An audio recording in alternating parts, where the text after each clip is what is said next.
আমার বাচ্চাদের জামা এত বেশি সুন্দর লাগে আর এখানে বড়ই আর হলো তেঁতুল কিছু করার নাই। আর আমাদের বারান্দাতে এমনিতেই তো বড় বাটপারি একটা সন্তান ওই মায়ের সাথে করতে পারে বলো তো? অনেকগুলো টাকা হয়ে গেছে, আমার টাকাটা সব নিয়ে যাইতে চাইতেছে।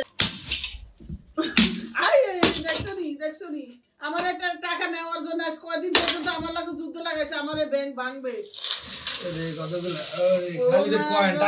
না আমি টাকা রাখি না, আমার টার্গেটটা হলো কি জানো, আমি শুধু কয়েন সংগ্রহ করব। আমি কত রকমের কত বেশি কয়েন সংগ্রহ করতে পারি এই প্রতিযোগিতায় আমি নামছি।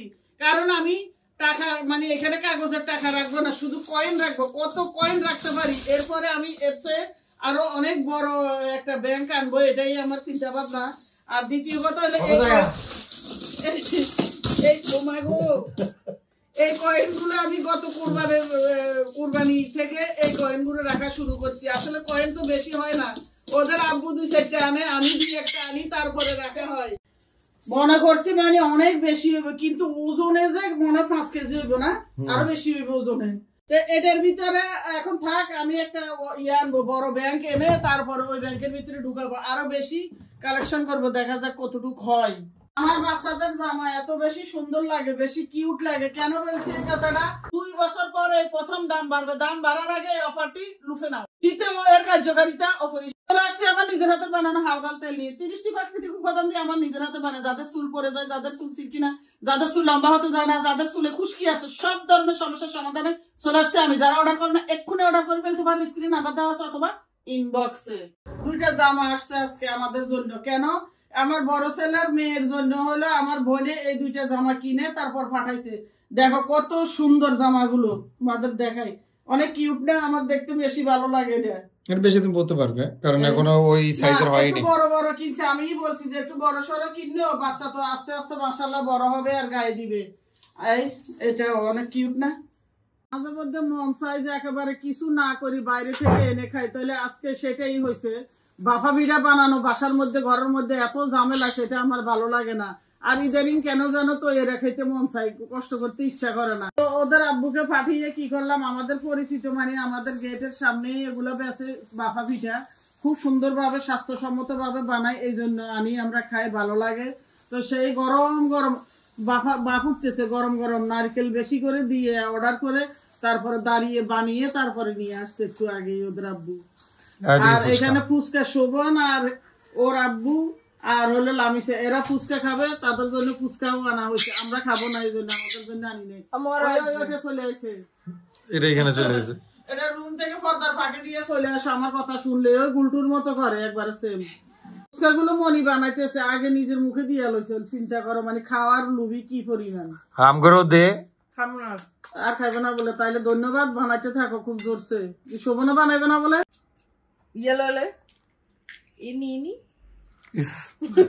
ক্যামেরা শুরু করার পর শুদ্ধ কথা শুরু হয়ে গেছে।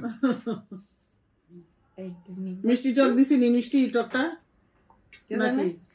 খাইলে কি চিন্তা করো।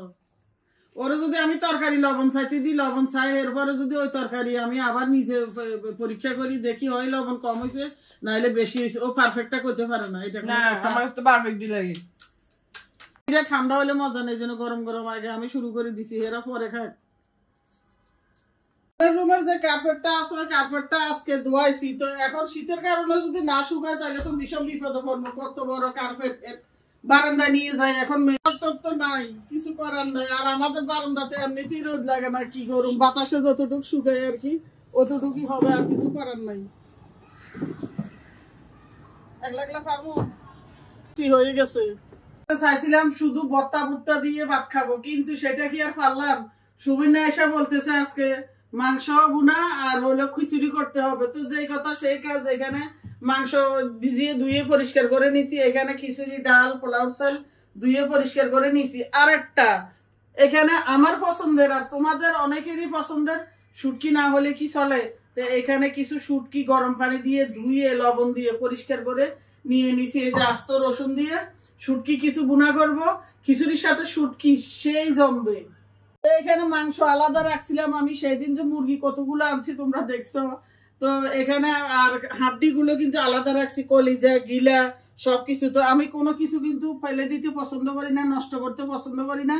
এই জন্য এখান থেকে কিছু কলিজা, ঘিলা, ফাও এগুলা 2টা দিছি, কিন্তু আরো দিব, এই জন্য একটু ভিজাইছি। আগে ভিজাইতে মনে ছিল না আমার। রেডি হয়ে গেছে। এখানে মাংসের জন্য একটা পাতিল দিয়ে দিছি চুলায়, এখানে হলো খিচুড়ির জন্য একটা পাতিল দিয়ে দিছি। আর এটার মধ্যে দেখি শুটকি বসাইতে পারি কিনা ছোটটার মধ্যে। আর রান্নার পর দেখা হবে তোমাদের সাথে।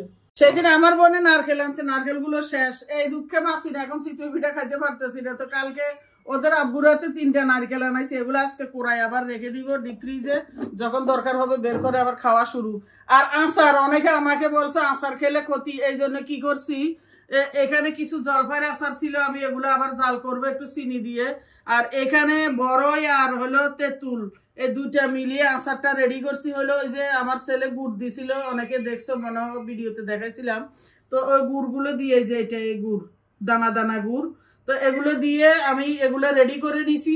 অনেকে বলছে মশলা জাতীয় আচার খেলে আমার ক্ষতি করবে, এই জন্য মশলা আমি বেশি কিছুই দিই নাই, শুধু গুড় দিছি আর একটু লবণ দিছি আর হালকা একটু মরিচের গুঁড়া দিছি, আর কিচ্ছু দিব না এর সাথে।